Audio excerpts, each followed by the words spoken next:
Candyman, Candyman, Candyman, Candyman, Candyman. There. I don't know why people are so freaked out to do that. Who can take a sunrise, sprinkle it with dew, cover it with chocolate and a miracle or two? The Candyman can. What is up, everybody? Random Man here. I hope everyone out there is continuing to stay safe and be well during this unpredictable time, as I am here bringing you my review of the 2021 version of Candyman. Serving as a direct sequel to the 1992 film of the same name, the fourth film in its series overall, and based on the short story The Forbidden by Clive Barker. The plot of this supernatural slasher film basically follows a struggling painter, played by Yahya Abdul-Mateen II, who becomes obsessed with the legend of Candyman, a boogeyman who supposedly kills anyone who says his name 5 times into a mirror.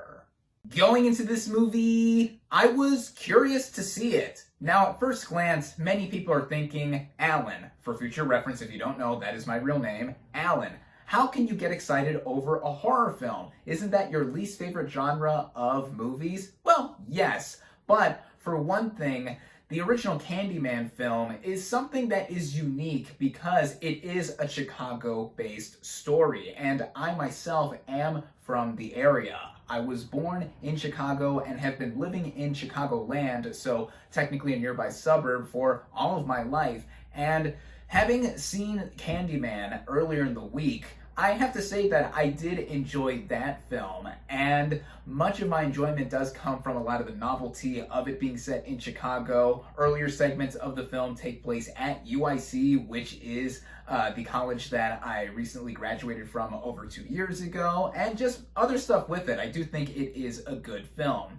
I do think, though, that by now, it was in need of an update of some sort, whether it be a reboot, a sequel, remix. Lately, we've been getting quite a bit of those sequels, aka legasequels, and we even got one within the horror genre a few years ago with the 2018 Halloween, which directly followed up the 1978 original film of the same name and ignored all of the other films in between. By the way, Candyman follows up Halloween in being yet another legasequel with the same title as its original film, so now we gotta specify. But anyway, I did have interest in this new Candyman film for it having been in development for a few years now and it having the name Jordan Peele attached to it. Now, recently, he has established himself as a new master of horror with 2017's Get Out, which he won the Academy Award for Best Original Screenplay and got 2 more nominations for Best Director and Best Picture, and 2019's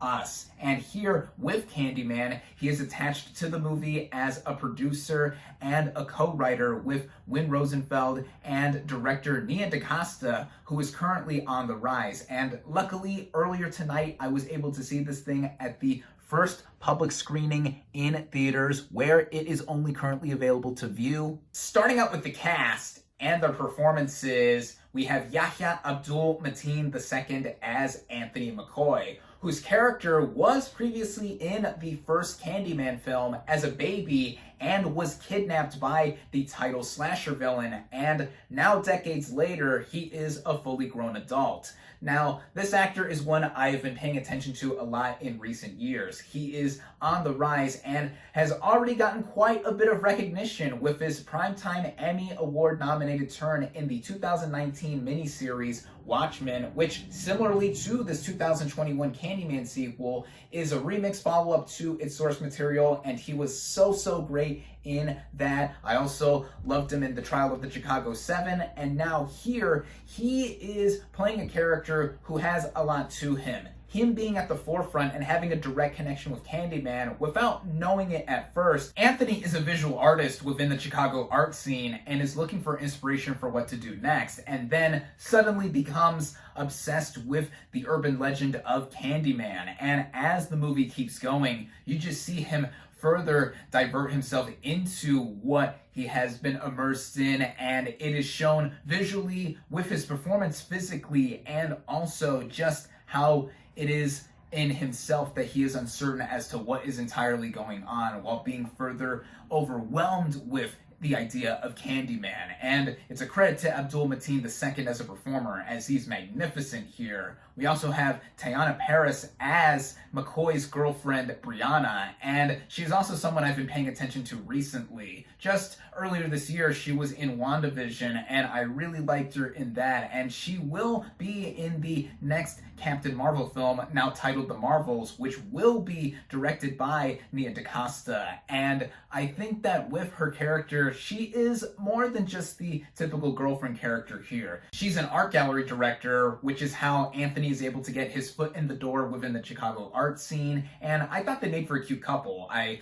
liked their scenes together a lot, yet there's also a level of the performance by Paris that shows concern for her boyfriend character and seeing him go downward and spiraling into becoming succumbed by Candyman. And with her arc by the end too, I thought it further reinforced what I thought of Paris as a performer. There's also Nathan Stewart Jarrett as Troy, Brianna's brother, who I thought brought a lot of levity in moments here where he is on screen. He is really funny. There's also Coleman Domingo as this owner of a laundromat who Anthony meets at one point early on in the film, and he's basically an exposition character with two notable scenes in him telling Anthony about the Candyman legend. Domingo is also someone who I've grown to really like recently, and even with what he does across the film, I think that he is someone who is one of my new favorite actors.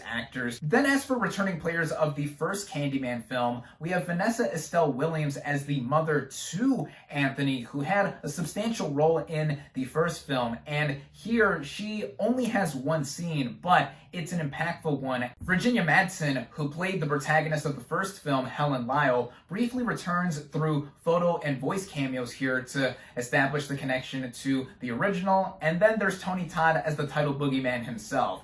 Like the other returning players that I've mentioned, he really doesn't do that much, but when he is on screen, the icon status of him being a great horror villain is on full display with the glimpses that we get of him. So all in all, I do think that the performances here are outstanding. The writing of this film from the get-go does establish it as a story that is continuing the lore of Candyman, with a flashback opening up to the Cabrini Green neighborhood within Chicago, which both in the movie and in real life has long since been gone in terms of the old buildings, and now having been a gentrified area, with Anthony going to the area eventually for inspiration for what he would do with his next art piece. And with this angle in bringing the story of Candyman to the modern day, and also telling it from a specific perspective of a black man instead of a white female grad student, it does instantly redefine the lore of Candyman, but it also does keep in the spirit of the original and doesn't wipe anything that was established with the first film, at least. But yeah, this movie, mythology-wise, is eerily expansive on what was established already with Candyman and more, and Nia DaCosta behind the camera, directing-wise, I think has such a distinct eye visually for what she presents here. The opening title credit sequence was unique to view because it took buildings from the downtown skyline and showed them upside down and weaving around, and I thought that was so cool to see, among other locations that I instantly recognized, like the Sears Tower. I'm not calling it the Willis Tower. All my Chicagoland people will know what I'm talking about. I personally haven't seen a movie of recent memory that has shown off my city in such a stunning and very immersive way since 2018's Widows, at least, and I think this is a criminally underseen movie that more and more people should check out. Getting into more of the technical merits of the film, it is an aesthetically arresting one overall. I already mentioned how pristinely shot I think this movie is. There's also the element elements that are attributed with horror films mainly that I have to give worthy mention to, such as the visual effects. With this movie not being so heavy on it and it having a budget of $25 million, it did what it had to do, but I have to give a shout out to the makeup and prosthetics, and specifically on Candyman, and also the progression of how one character looks specifically. I don't want to give away entirely what I'm implying here. And then one other big technical aspect I do have to give a big shout out to is the original score composed by Robert A. Lowe. I had to instantly look up the music for this film after seeing it, though as of the time I am recording this video, it's not up on Spotify yet, but hopefully soon, because the way it is implemented across the movie, just its instrumentation as a whole, I thought was so unique, and it was notable early on in a sequence that does explain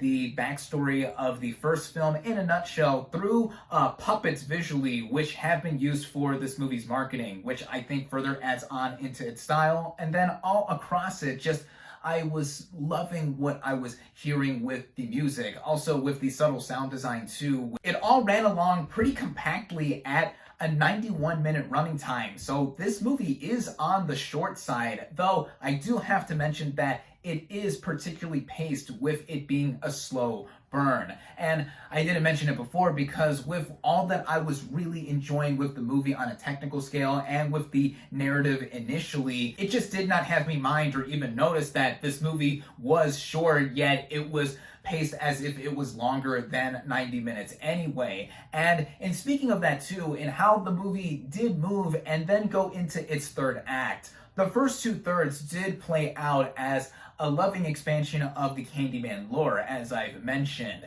Then, when it does get into its third act, I do feel that, writing-wise, the cracks in it do start to show off and have it fall into kind of territory that I can't entirely give away, given, of course, spoilers, and then also the implications of what are there. So in me attempting to skirt around that, it basically has to do with the movie emphasizing a message by its end, and it's a relevant one in connection to modern day and the origins of Candyman, which have always had to do with race, going back to the first movie. And I know there are those that are sick and tired of seeing history-related trauma stories that go into the past of a certain group of people and connecting it to now. I would certainly look into other opinions of this ending aside from mine, as I am not the end-all be-all, and I cannot be in any position to go into the Black perspective because I myself am not Black. I am Latino, specifically Mexicano, so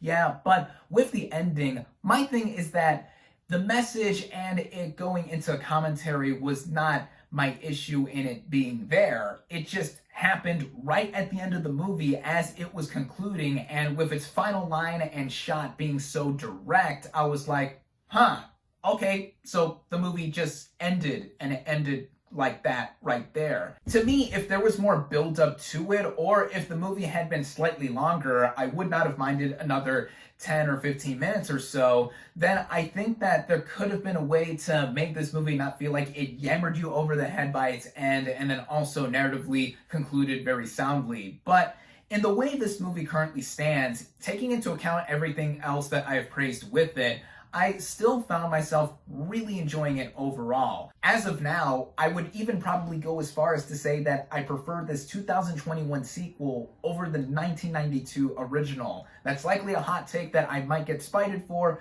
but I really do feel that as both an update and a follow-up to the first film, and what it does mostly, it really does feel in line with the spirit of the character and the established lore, and I think that there are fans out there that will have quite a bit to say with its third act, but with how it is filmmaking wise, I think it is something that is worth watching, and I definitely recommend it. My final verdict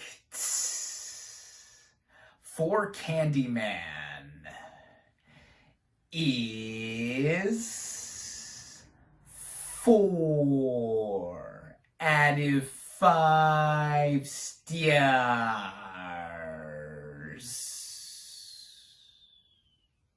Thank you all, as always, for watching. Be sure to like this video, comment on what you thought of Candyman, social media links in the description, subscribe to my channel for more, and I'll catch you on the next movie review.